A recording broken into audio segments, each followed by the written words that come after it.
अगर आप किसी इंडस्ट्री में गए होंगे तो आपने इस तरीके का एक एक्चुएटर देखा होगा, जो जिसका काम होता है कि अगर कोई भी ऐसा प्रोडक्ट है जो कि डैमेज्ड है या किसी भी तरीके की दिक्कत है उसके अंदर, तो उसको अलग कर देना। इसी तरीके से आपने देखा होगा मैग्नेटिक ट्रेन्स के बारे में सुना होगा या देखी होंगी, जो जिसके अंदर किसी भी तरीके का व्हील्स नहीं होता है, जो केवल मैग्नेटिक फील्ड के बेसिस पे काम करती हैं। ऐसे ही आपने देखा होगा प्रिंटिंग प्रेस में कभी आप गए होंगे, अगर जहाँ पे बड़े बड़े फ्लैक्स छपते हैं, तो आपने देखा होगा इस तरीके की एक मशीन जो होती है वहाँ पे प्रिंटिंग जो करती रहती है वो इस तरीके से रोटेट होती रहती है ना। ये सारी मशीन्स के अंदर कभी कहीं पे भी एक रोटेशनल मोशन नहीं है, बल्कि लीनियर मोशन है। तो यहाँ से ये सारी मशीन जो होती हैं, चाहे वो मैग्नेटिक ट्रेन्स हो गई, चाहे एक्चुएटर्स हो गए, प्रिंटिंग प्रेस में मशीन होने वाली, इन सब के अंदर हम लोग इस्तेमाल करते हैं लीनियर इंडक्शन मोटर का। तो आज इस लेक्चर के अंदर हम लोग जानेंगे लीनियर इंडक्शन मोटर क्या होती है। इसके लिए इसके अंदर सबसे पहले हम जानेंगे, इसका कंटेंट देख लेते हैं कि what is linear induction motor. Then हम जानेंगे कितने तरीके की होती है, कैसे कंस्ट्रक्ट करते हैं, रोटेटिंग मैग्नेटिक फील्ड कैसे जन्म लेती है, टॉर्क जनरेशन कैसे होता है, फॉर्मूला कौन कौन से हम यूज करेंगे लीनियर इंडक्शन मोटर में, स्पीड टॉर्क कर्व क्या होगा, और फाइनली कितने तरीके की axial field linear induction motor होती है। ये सारी चीजें हम इस लेक्चर में डिस्कस करेंगे। चलिए शुरू करते हैं। मेरा नाम प्रांजल है और आज हम लोग बात करेंगे LIM की।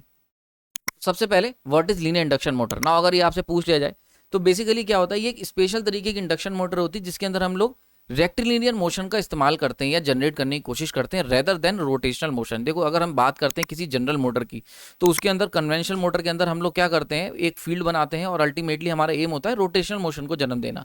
लेकिन अगर हम बात करते हैं लीनियर इंडक्शन मोटर की, तो वहां पे हमारा पूरा का पूरा फोकस होता है लीनियर इंडक्शन मोटर में रेक्टिलिनियर मोशन, यानी कि एक तरीके से हॉरिजॉन्टल कह सकते हो या एक एक्सिस के डायरेक्शन में रोटेशन। ठीक है, क्लियर हो गया यहाँ पे। तो जो कन्वेंशनल मोटर होती है रोटेशनल मोशन, और लीनियर इंडक्शन मोटर में हमारा पूरा फोकस होगा रेक्टिलिनियर मोशन को जनरेट करना। ना अगर हम बात करें कितने तरीके की लीनियर इंडक्शन मोटर पॉसिबल हैं, तो basically on the basis of construction अगर हम डिवाइड करें तो हम दो कैटेगरी में बांट सकते हैं। एक होती है एक्सियल फील्ड मोटर और दूसरी होती है ट्रांसवर्स फील्ड मोटर्स। तो अगर हम एक्सियल की बात करें तो यहाँ पे इस तरीके कुछ सिस्टम हमें देखने को मिलता है। इसके अंदर जो ये रोटर होते हैं, इनके अंदर जब हम लोग सप्लाई पास करवाएंगे, यहाँ पे कंडक्टर, सॉरी रोटर नहीं कंडक्टर, ये जो कंडक्टर्स होंगे बाहर के, यहाँ पे जब हम इनके अंदर सप्लाई पास कराएंगे तो ये इस तरीके की कुछ फील्ड जनरेट कर देंगे। और यहाँ पे ये जो फील्ड जनरेट होगी इसकी वजह से ये जो तुम्हें ऊपर देख रहा है पर्पल कलर का रोटर, ये v वेलोसिटी से मूव करने लगेगा। वहीं पर अगर हम बात करते हैं ट्रांसवर्स फील्ड की, तो इसके अंदर कुछ इस तरीके का अरेंजमेंट देखने को मिलता है। इसके अंदर जो ऊपर वाला स्लैब देख रहे हो वो मूवेबल होता है और नीचे वाला स्लैब जो होता है वो फिक्स होता है। ठीक है, यहाँ से मैं इसको थोड़ा समझा देता हूँ, बड़ा इंटरेस्टिंग है। ये वाला जो स्लैब देख रहे हो ये क्या है, ये मूवेबल है। ठीक है, और ये वाला जो स्लैब है ये क्या है, स्टेशनरी चीज है। ठीक है, क्लियर हो गया यहाँ पे ना। अब होता क्या है, जैसे ही हम इसके अंदर एक करंट अप्लाई करते हैं, ठीक है, ये जो बार देख रहे हो इसके अंदर, ये करंट कॉइल के अंदर, इसके अंदर CC कह देते हैं। तो जैसे ही इसके अंदर मैं करंट पास करूंगा तो ये अपने आसपास क्या करेगा, मैग्नेटिक फील्ड बनाएगा। भाई सीधी सी बात है, अगर एक वायर के अंदर करंट जाएगा तो आसपास एक मैग्नेटिक फील्ड बनेगी। इस तरीके से राइट हैंड रूल, मैक्सवेल्स के राइट हैंड रूल से निकाल सकते हो। तो ये रेड कलर के जो डॉटेड लाइन देख रहे हो, this is your magnetic field. ना अब यहाँ पे देखो एक बड़ी इंटरेस्टिंग चीज देखने को मिलेगी, ये स्लैब थोड़े से डिस्प्लेस्ड है और डिस्प्लेसमेंट की वजह से क्या होता है, इस फ्लक्स को लंबा पाथ ट्रेवल करना पड़ रहा है। ठीक है, बात समझ में आ रही, यानी कि ये फ्लक्स को इस तरीके से जाना था, लेकिन क्योंकि डिस्प्लेस है तो फ्लक्स कुछ इस तरीके से मूव कर रहा है ना। ये जो एक्स्ट्रा पाथ इसको ट्रेवल करना पड़ रहा है, इसकी वजह से जनरेट होगा टॉर्क। ठीक, जो कि वेरिएबल रिलक्टेंस की वजह से अल्टीमेटली जनरेट हो रहा है, क्योंकि रिलक्टेंस यहाँ पे क्या हो रहा है, बढ़ जा रहा है, क्योंकि लंबा पाथ ट्रेवल करना पड़ रहा है फ्लक्स लाइंस को। तो ऐसे केस में क्या होगा, एक टॉर्क बनेगा और जो मशीन है उसके ऊपर एक मोशन क्रिएट होगा, यानी कि ये जो रोटर है ऊपर वाला पार्ट जो मूवेबल पार्ट है इसके ऊपर एक मोशन होगा, ताकि ये क्या करे, आगे बढ़ जाए और ये जो दोनों पोजीशन जो डिस्प्लेस्ड है ये क्या हो, एक सेंटर में आ जाए, सो डेट रिलक्टेंस कम किया जा सके magnetic field, travelling magnetic field का। ठीक है, लेकिन ऐसा कभी हो नहीं पाता, क्योंकि इनका हम लोग डिजाइन इस तरीके से बनाते हैं कि जब ये आगे बढ़ेगा तो थोड़ा सा और आगे निकल जाएगा, तो हर बार सेम प्रॉब्लम बनी रहेगी, जिससे कि मशीन हमें कंटिन्यूस मोटर मोशन जनरेट करके देती है। तो आयु समझ में आ गया होगा। तो इस तरीके से क्या होता है, जैसे यहाँ देख सकते हो, this is your rotor part, rotating part या कह सकते हो, या मूवेबल पार्ट को मूवेबल पार्ट कहना ज़्यादा सही होगा, क्योंकि मूवेबल पार्ट इसलिए हम लोग कह रहे हैं क्योंकि ये चीज़ ट्रांसवर्स मोशन देती है। तो अब ऐसे केस में देख सकते हो ये जो एक्स्ट्रा पाथ ये जो ट्रेवल करना पड़ रहा है ये वाला, this is your because of high reluctance. तो ये क्या है, हाई रिलक्टेंस ऑफर कर रहा है क्योंकि लंबा पाथ है, तो इसीलिए मोशन क्रिएट हो रहा है। मोशन का काम, मोशन क्यों क्रिएट हो रहा है, क्योंकि ताकि ये हम आगे बढ़ा सकें और ये दोनों के दोनों एक ही फेज में अलाइन करवा सकें, ताकि डिस्टेंस कम हो जाए और हमें रिलक्टेंस हमारा रिड्यूस हो जाए। So this is the whole concept behind transverse field motors. Now हमारा जो टारगेट है इस पूरे लेक्चर के अंदर, क्योंकि ट्रांसवर्स फील्ड क्या है, एक थोड़ा एडवांस कॉन्सेप्ट है, तो इसको हम लोग डिस्कस नहीं करेंगे यहाँ पे। मेनली जो क्वेश्चंस आते हैं जो आपके सिलेबस में इंक्लूड है, यानी कि जनरली जो मशीन यूज होती है वो होती है एक्सियल फील्ड मोटर, और यही हमारा टारगेट है, यानी कि इस पूरे लेक्चर के अंदर हम एक्सियल फील्ड मोटर के बारे में चर्चा करेंगे। ठीक है, क्लियर हो गया। अब ये एक्सियल फील्ड मोटर में ये जो मैंने सारा अरेंजमेंट दिखाया है, इसके लिए परेशान नहीं होना, अभी आगे बहुत ही डिटेल में इसके ऊपर चर्चा करने वाले हैं। नाउ सबसे पहले अगर कंस्ट्रक्शन की बात कर लेते हैं, एक्सियल फील्ड मोटर की कंस्ट्रक्शन की, तो बेसिकली मान के चलते हैं ये हमारे पास एक रोटेशन मोटर है। अगर ये एक रोटेशन मोटर है जिसके अंदर इसको अगर मैं बीच में से कट कर दूं तो ऐसे केस में ये कुछ इस तरीके की डिवाइड हो जाएगी, ठीक। एंड देन इसको क्या करूं, स्प्लिट कर दूं, स्प्लिट करके एक सीधे इसमें बिछा दूं, तो ये बन जाती है हमारी लीनियर इंडक्शन मोटर। समझ में आ रही बात है। तो एक रोटेशन मोटर को, यानी कि अगर 3 फेज इंडक्शन मोटर ले आओ, उसको बीच में से काट के इस तरीके से फैला दो, तो ये तुम्हारी लीनियर इंडक्शन मोटर बन जाएगी। नाउ सिमिलैरिटी की बात कर लें, तो अंदर वाला जो ग्रे कलर का पोर्शन देख रहे हो दिस इज योर रोटर, बाहर वाला जो पोर्शन देख रहे हो ये स्टेटर है ना। जब हम इसे काट के बिछाएंगे तो यहाँ पे ये जो ऊपर वाला ग्रे कलर का जो अंदर वाला पोर्शन था ये ऊपर आ जाएगा, ठीक है। तो ये हो गया तुम्हारा रोटर जो पहले था, और ये हो गया स्टेटर जो तुम्हारा यहाँ पे था, देख सकते हो नीचे जो ब्लैक कलर का था ना। अब इसके अंदर नाम बदल जाते हैं, यानी कि जो, क्योंकि पहले जो कन्वेंशनल 3 फेज इंडक्शन मोटर होते हैं उनके अंदर जो रोटर स्टेटर होता है वो यहाँ पे हम लीनियर, क्योंकि हम लोग रेक्टिलिनियर मोशन जनरेट करने की कोशिश कर रहे हैं तो इसलिए हम इसका नाम बदल देते हैं। तो रोटर को हम लोग, स्टेटर को कहेंगे प्राइमरी कोर एंड रोटर को कहेंगे सेकेंडरी कोर। तो समझ में आ रही होगी बात ये। तो जो नाम हमने रोटर रखा था, रोटर की जगह आ जाएगा सेकेंडरी कोर, और स्टेटर की जगह हम लोग पुकारेंगे प्राइमरी कोर के नाम से। ये नाम में चेंज कर देते हैं हम लोग, ठीक। नाउ अब जरा इसकी वर्किंग समझते हैं। तो देखो बेसिकली हुआ क्या, हमने मोटर को काटा बीच में से एक्सिस पे से और उसको इस तरीके से बिछा दिया। नाउ ऐसे केस में हम अगर इसको थोड़ा सा इसका स्ट्रक्चरल डायग्राम देखें तो कुछ ऐसा दिखेगा। यहाँ पे ऊपर जो देख रहे हो ये बेसिकली क्या है, कॉपर रिंग। याद आ रहा होगा आपको 3 फेज इंडक्शन मोटर, बहुत ध्यान से समझना। अगर हम बात करते हैं 3 फेज इंडक्शन मोटर की, तो स्क्वायरल केज इंडक्शन मोटर होता था, याद है, ये उसका स्क्वायरल केज होता था, ये बार्स लगे होते थे और ये आपस में कॉपर रिंग से शॉर्ट होते थे। तो अगर मैं इसको काट के बिछाऊंगा तो ये ऐसे ही तो आएंगे, तो दीज आर कॉपर बार्स। ये बिल्कुल वैसे ही हैं जैसे स्क्वायरल केज के बार्स थे, तो वही बार्स जो हैं वो हमने यहाँ पे बिछा दिए। तो अगर इसको मैं 3D में देखूंगा तो ये कुछ इस तरीके का दिखेगा, ये बार्स होंगे ऐसे करके, ठीक है। तो आई होप 3D आप विजुलाइज कर पा रहे होगे किस तरीके से, सही। तो अगर मैं इसको बीच में से काट के ऐसे बिछा दूंगा तो ये हो जाएंगे बार्स हमारे। सो this is your copper bars. तो ये हो गया तुम्हारा स्ट्रक्चर रोटर का, ठीक। स्टेटर की बात कर लेते हैं। अब स्टेटर देखोगे तो स्टेटर कुछ इस तरीके का आपका होता था, इसमें स्लॉट्स बने होते थे और इसके अंदर हमने वाइंडिंग करी होती थी, ठीक है, ये वाइंडिंग होती थी ना। अगर इसे साइड से देखोगे तो ये कुछ इस तरीके का दिखेगा, ये वाइंडिंग जो होती थी ये हमारी इस तरीके से प्लेस्ड होती थी, ठीक, ये चीज़। तो देखो वही चीज़ अगर मैं इसको बीच में से काट के बिछाऊंगा तो ये ऐसे ही तो कुछ दिखेगा। तो this is your stator bars, ठीक है, क्लियर हो गया यहाँ पे ना। नाम चेंज कर देते हैं, तो ऊपर वाला हो गया सेकेंडरी कोर जैसा मैंने नाम बताया था, और नीचे वाला हो गया प्राइमरी कोर, क्लियर हो गया नाउ। अब ये जो प्राइमरी कोर है इसके अंदर जो हम कंडक्टर का इस्तेमाल कर रहे हैं दीज आर प्राइमरी कॉइल्स, और ऊपर जो सेकेंडरी कोर के अंदर जो हम वाइंडिंग का इस्तेमाल करेंगे कॉपर बार्स का, दीज आर सेकेंडरी बार्स, ठीक है। ये चीज़, दोनों चीज़ें क्लियर हो गई नाउ। अब ऐसे केस में क्या होगा, इसके अंदर जो वाइंडिंग है यानी प्राइमरी कोर का मेन काम क्या होगा, प्राइमरी कोर का काम होगा मैग्नेटिक फील्ड को प्रोड्यूस करना। अभी पीछे मैंने आपको बताया था इसको एक्सियल क्यों कहते हैं, क्योंकि इसके अंदर जब हम करंट फ्लो कराएंगे, मान के चलते हैं यहाँ डॉट फ्लो करा दिया यहाँ तक और यहाँ क्रॉस फ्लो करा दिया, ठीक है, फिर डॉट करा दिया इस तरीके से। तो अगर डॉट के हिसाब से देखोगे, राइट हैंड रूल लगाओगे मैक्सवेल्स का, तो यहाँ पे हमारी ये कुछ इस तरीके की मैग्नेटिक फील्ड जनरेट होगी, क्लियर हो रहा है यहाँ पे, कुछ इस तरीके से, ठीक है, एंटी क्लॉकवाइज, क्लियर। और उसका जब क्रॉस की बात करेंगे तो क्लॉकवाइज मैग्नेटिक फील्ड जनरेट होगी यहाँ पे इस तरीके से, ठीक है। तो ये क्या हो रहा है, ये एक्सियली, यानी कि अब देखो इन कंडक्टर से अगर पूछोगे तो ये कहेंगे एक्सियली इनको ये फील्ड कट कर रही है। एक्सियली क्योंकि कट कर रही है इसीलिए इस मोटर का नाम होता है एक्सियल लीनियर इंडक्शन मोटर। समझ में आ रही बात, ये समझ में आ रहा है। तो यहाँ पे एक्सियल क्यों कहा गया, क्योंकि इनके अंदर जो फील्ड होगी वो एक्सियली क्योंकि कट कर रही है, तो इस तरीके से हम लोग यहाँ पे इसको नाम इसका रखते हैं। तो axial induction, axial linear induction motor यहाँ पे हो गया, ठीक है। तो जब भी हम 3 फेज इंडक्शन मोटर, जो कन्वेंशनल 3 फेज इंडक्शन मोटर, अगर उसको काट के लीनियर इंडक्शन मोटर बना रहे हैं तो वो 100% एक्सियल लीनियर इंडक्शन मोटर ही होगी, क्लियर हो गया, ये चीज़ ध्यान रखना। तो यहाँ पे वाइंडिंग क्लियर हो गया। अब देखो ये जो प्राइमरी कोर है, अगर कोई तुमसे पूछता है पेपर में कि भाई प्राइमरी कोर का क्या काम है, तो प्राइमरी कोर का मेन काम होता है आपकी रोटेटिंग मैग्नेटिक फील्ड, या कह सकते हो अभी आगे मैं इसको सिखाऊंगा, मैग्नेटिक फील्ड को जनरेट करना। इतना याद रखो, रिक्वायर्ड मैग्नेटिक फील्ड को जनरेट करना। जो काम स्टेटर का होता था 3 फेज इंडक्शन मोटर में, वो सेम काम हमारा प्राइमरी कोर का होता है।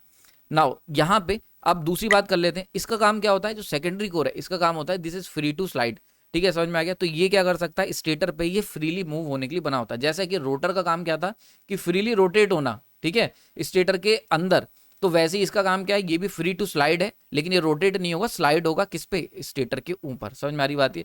तो जैसे वो रोटर के अंदर 3 फेज इंडक्शन मोटर में रोटर जो होता है वो अंदर घूमता था, वैसे ही ये जो तुम्हारा है हमारा जो सेकेंडरी कोर है ये स्लाइड करेगा स्टेटर के ऊपर, प्राइमरी कॉइल के ऊपर, ठीक है, क्लियर हो गया यहाँ पे। ओके, आगे चलते हैं ना। यहाँ पे एक बड़ा इंटरेस्टिंग यहाँ पे मैंने एक पार्ट डाला है, ओपन एयर गैप। ना यहाँ पे ये डिफरेंट, यहीं से डिफरेंस आ जाता है। अगर हम बात करते हैं, कुछ डिफरेंस तो समझ में आ गए होंगे, एक कन्वेंशनल मोटर में, एक लीनियर इंडक्शन मोटर में। एक बड़ा इंपॉर्टेंट अंतर होता है open air gap. Open air gap का मतलब क्या हुआ कि ये जो तुम्हारी सेकेंडरी कोर है ये फ्री है मूव होने के लिए, एंट्री और एग्जिट इसका फ्री है। यानी कि ये जो कोर है ये यहाँ से यहाँ बाहर भी निकल सकती है, रोटर स्टेटर तुम्हारा यहीं रह जाएगा, प्राइमरी कोर यहीं रहेगी, सेकेंडरी कोर यहाँ तक पहुंच जाएगी और इधर भी जा सकती है। यानी कि एंटर और एग्जिट इसका फ्री है, यहाँ पे कोई दरवाजा नहीं लगा हुआ है, मतलब ये फिक्स नहीं है, यहाँ से यहाँ बाहर जा सकती है और यहाँ से। जैसे अगर रोटर की बात करें तो रोटर जो था स्टेटर के अंदर कन्वेंशनल मशीन में, वो इसके अंदर ही रोटेट होता है। ऐसा नहीं है कि स्टेटर को बाहर पार करके निकल जाए। बात समझ में आ रही है? तो स्टेटर के बाहर नहीं जा सकता रोटर। लेकिन अगर हम बात करते हैं लीनियर इंडक्शन मोटर में, तो ये प्राइमरी कोर के एक्सीड कर सकती, प्राइमरी कोर को पार कर सकती है, आगे तक निकल सकती है। यानी कि एक कंडीशन ऐसी बन सकती है, ये तुम्हारी आ गई सेकेंडरी कोर और प्राइमरी कोर यहां तक रह गई। तो बात समझ में आ रहा होगा।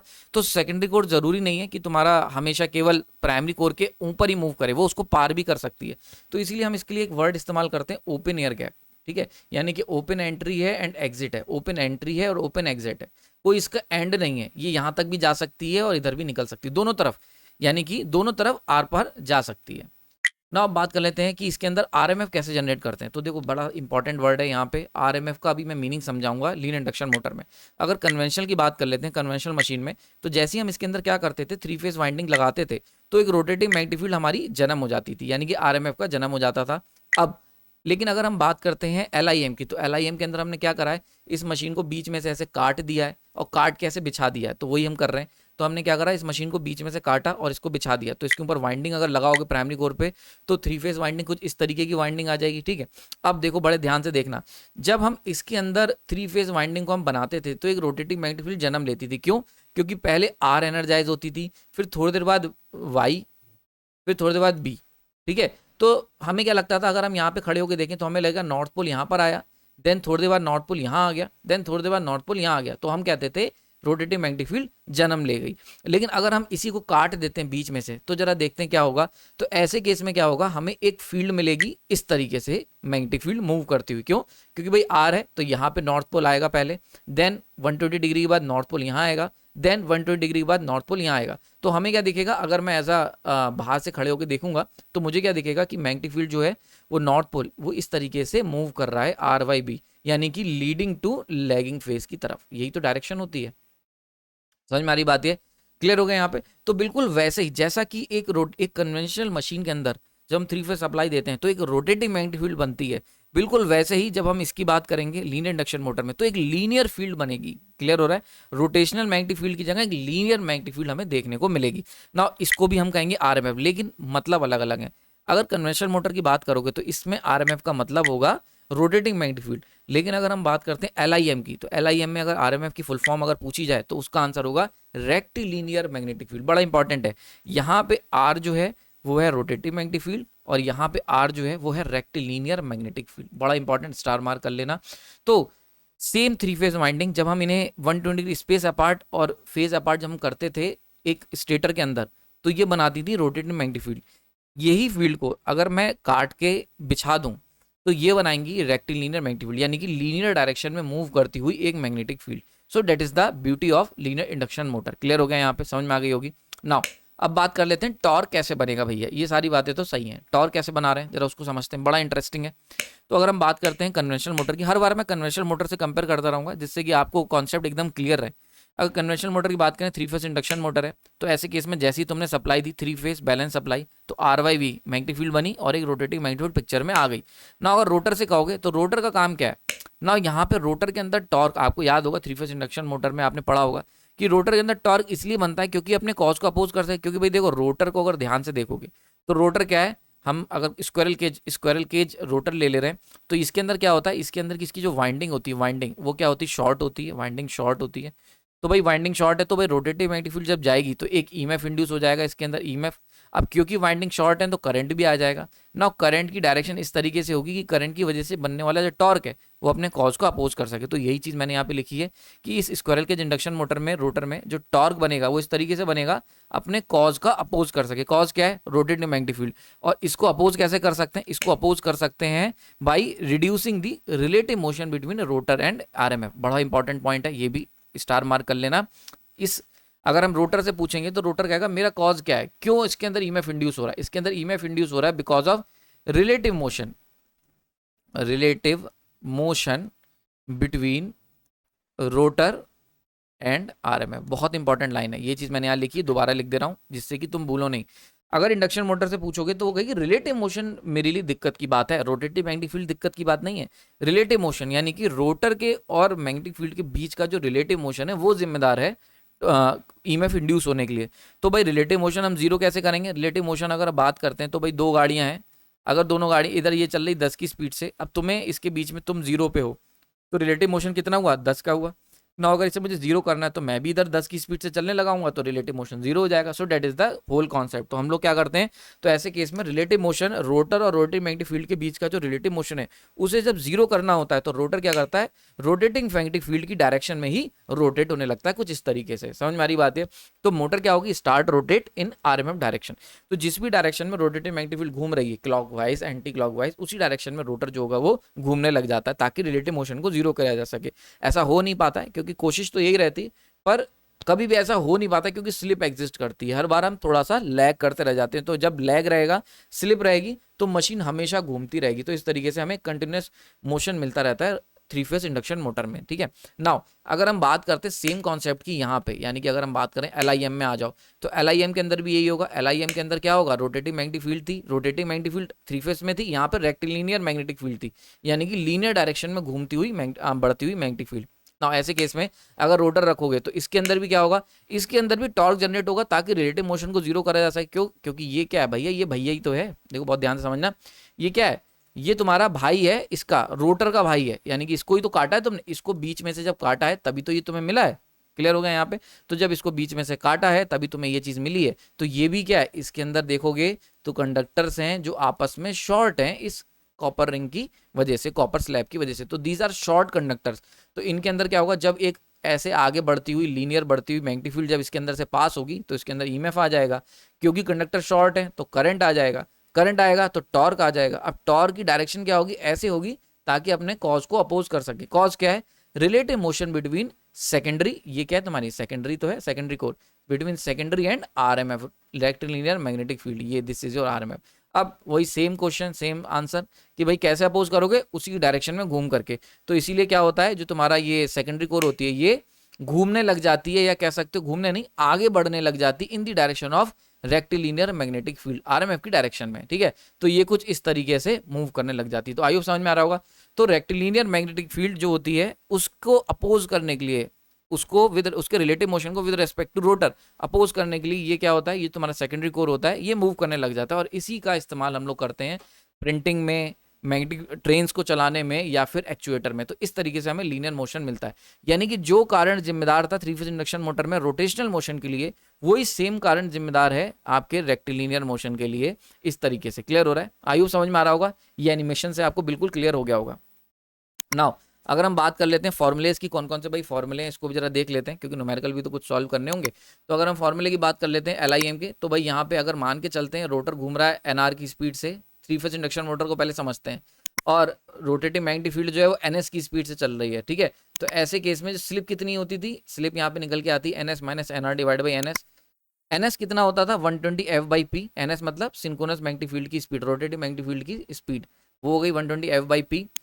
और एनआर कितना निकल के आता था, यानी कि रोटर की अगर स्पीड की बात करेंगे तो 1 minus S into N S. ये तीन फॉर्मूले सबकी जो वहाँ पे होंगे, ये बहुत ही कॉमन फॉर्मूले जिनका इस्तेमाल करते हैं ना। अगर हम बात करते हैं यहाँ पे एलआईएम की, तो एलआईएम के अंदर मान के चलते हैं सेकेंडरी कोर मूव कर रही है वीआर की वेलोसिटी से, और रोटेट जो मैग्नेटिक फील्ड है, लीनियर मैग्नेटिक फील्ड या कह सकते हो आरएमएफ, रेक्टिलिनियर मैग्नेटिक फील्ड, वो जो मूव कर रही है वो मूव कर रही है वीएस की स्पीड से।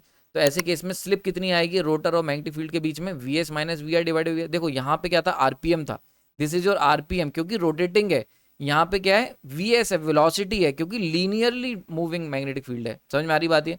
ठीक। तो यहाँ पे ये आ गया। दूसरी चीज, यहाँ पे रोटेटिंग मैग्नेटिक फील्ड जो थी वो मूव कर रही थी 120 F by P, number of poles थे यहाँ पे, ये सब कुछ था। लेकिन यहाँ पे रोटेटिंग मैग्नेटिक फील्ड नहीं है, यहाँ पे रेक्टिलिनियर, क्योंकि लीनियर डायरेक्शन में घूमने वाली बढ़ने वाली मैग्नेटिक फील्ड है। तो वेलोसिटी आएगी ना, velocity equal to 2 tau frequency की मल्टीपल होगी मीटर पर सेकंड ना। यहाँ पे टाउ क्या है, टाउ है आपका पोल पिच, यानी कि पोल पिच मतलब दो पोल के बीच की दूरी। क्लियर हो रहा है यहाँ पे। पोल टू पोल की लीनियर डिस्टेंस। फॉर एग्जांपल मान के चलते हैं यहाँ पे बना नॉर्थ, इसका साउथ बना यहाँ पर, ठीक है। तो नॉर्थ से साउथ के बीच की जो डिस्टेंस है, ठीक है, इन मीटर्स, मीटर्स में यहाँ से यहाँ तक कितनी डिस्टेंस है, this is your tau. Clear हो गया। तो जैसा कि मशीन में होता था, मशीन में इसका काम हम लोग टाउ निकालते थे जब हम बात करते थे पोल पिच, तो इन टर्म्स ऑफ स्लॉट्स निकालते थे, एंगल में निकालते थे, क्योंकि ये लीनियर है तो बड़ा आसान है इसको करना। तो नॉर्थ और साउथ के बीच में जो डिस्टेंस होगी मीटर्स में, linear distance is known as pole pitch. Clear हो गया, ठीक। अब ये हो गया। देन यहाँ पे अगर हम बात करते हैं सेकेंडरी कोर, यानी कि ये जो है ये कितनी तेज घूम रही है वी आर की, तो V R equal to 1 - s into V S. बिल्कुल देखो सब कुछ सिमिलर है। तो अगर कोई न्यूमेरिकल आ जाता है तो यार करना बड़ा आसान रहेगा, जैसा हम लोग 3 फेज इंडक्शन मोटर में करते थे, बिल्कुल वैसा ही हम लोग यहाँ पे रेक्टिलिनियर मैग्नेटिक फील्ड यानी LIM में भी यही सेम करेंगे। बस अंतर क्या रखना है, जो RPM थे उसकी जगह हम लोगों को वेलोसिटी कंसिडर करनी होगी। नाउ अगर हम बात कर लेते हैं स्पीड टॉर्क कैरेक्टरिस्टिक कर्व की, तो इस पर स्पीड टॉर्क कर्व कुछ इस तरीके का मिलता है। अगर हम इसको प्लॉट करेंगे तो एक तरफ फोर्स ले लेते हैं और दूसरी तरफ हम वेलोसिटी ले लेंगे। याद होगा आपको 3 फेज इंडक्शन मोटर, जब 3 फेज इंडक्शन मोटर कर्व बनाया था तो इधर हमने लिया था टॉर्क और इधर लिया था RPM यानी कि रोटेटिंग रोटर की वेलोसिटी, रोटर की RMF स्पीड, ठीक है। नाउ यहाँ पे, लेकिन यहाँ पे क्या करेंगे, यहाँ पे हम लेंगे वेलोसिटी एंड फोर्स के बीच में। तो अगर हम 3 फेज इंडक्शन मोटर की बात करें तो कुछ इस तरीके का कर्व आपको याद होगा। देखते हैं इसका कैसा निकल के आएगा। इसका भी बिल्कुल सिमिलर कर्व निकल के आएगा। क्यों? क्योंकि यार है तो 3 फेज इंडक्शन मोटर ही ना, उसको बीच में से काट ही तो दिया है, कोई अलग चीज थोड़ी लेके आए हैं।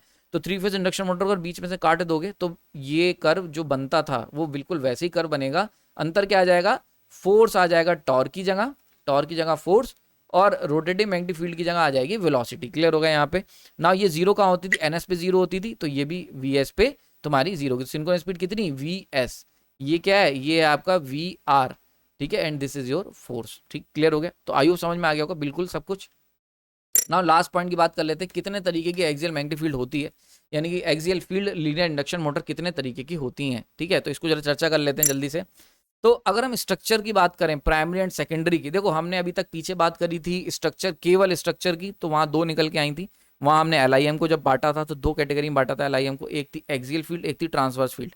अब हम बात कर रहे हैं एक्सियल फील्ड के ही, अगर हम उसको सब डिवीजन की बात करें, क्योंकि मैंने बताया सबसे कॉमनली यूज होने वाली एक्सियल फील्ड इंडक्शन मोटर होती है, लीनियर इंडक्शन मोटर।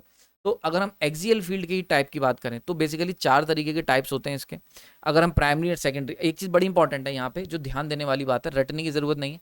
हमने जो यहाँ पे डिवीजन करा है, यानी टाइप्स की जो बात कर रहे हैं, वो on the basis of structure of primary and secondary के स्ट्रक्चर के बेसिस पे बांट रहे हैं। यानी कि linear induction motor axial field LIM को अगर हमें बांटना होगा तो किस पे बेसिस पे बांटेंगे, तो on the basis of primary and secondary के स्ट्रक्चर पे बांटेंगे। जरा देखते हैं कितने तरीके से बांट सकते हैं। पहला तो ये बेसिकली 4 तरीके हैं जिसमें हम इनको बांट सकते हैं, ठीक है। Short primary, short secondary, coreless sheet secondary and double primary. अब ये क्या हो गया, इसको जरा डायग्राम से समझते हैं। तो पहला वाला शॉर्ट प्राइमरी, अगर शॉर्ट प्राइमरी की बात करें तो देखो हम जानते थे प्राइमरी कोर हमारी ये होती है, नीचे वाली हमने प्राइमरी ले रखी है तो हम इसे प्राइमरी मान लेते हैं। तो ये छोटी ले ली शॉर्ट प्राइमरी का मतलब प्राइमरी जो होगी वो क्या होगी, ये तुम्हारी प्राइमरी है and this is your secondary. तो देखो कौन बड़ा है, प्राइमरी छोटी है, तो शॉर्ट प्राइमरी, इसका मतलब प्राइमरी जो है वो छोटी है। क्लियर हो गया यहाँ पे, और सेकेंडरी को बड़ा बना देना है। नाउ नेक्स्ट कैटेगरी बात कर लेते हैं शॉर्ट सेकेंडरी। अब की उल्टा कर देते हैं, तो ये भी यूज होती है। इसके अंदर क्या है, हमने सेकेंडरी जो है वो छोटी कर दी है, ये सेकेंडरी थी, ये प्राइमरी थी, प्राइमरी को बड़ा कर दिया, तो ये 2 कैटेगरी हो गई।